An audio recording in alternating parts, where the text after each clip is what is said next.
Alright, now we're going to find out how to run a nuBuilder form inside an iFrame. Now this is the employee's information. This is the customer information. Well, what we want to do is we want to see our employees on the same form as the customer. So what we're going to do is we're going to create a run object, which so I've cloned just one of the objects that's already on the screen, turned it into a run object, set it to iFrame, and then inside the iFrame we're going to see the employee information from our employee form. Now it's all a little bit ugly there. All I really want to know, all I really want to see in that iFrame is the employee's name.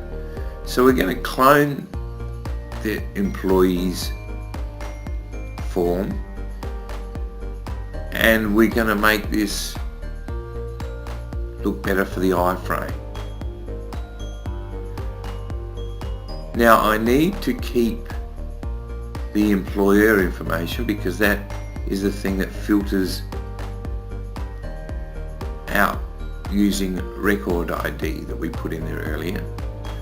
We're going to make the name wider and we're going to get rid of the phone number.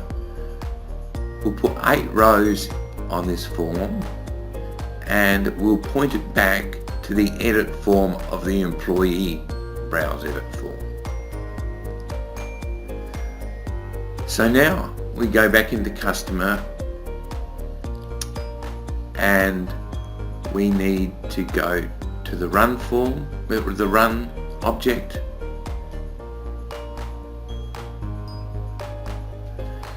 and change the form that we're looking at, so EI.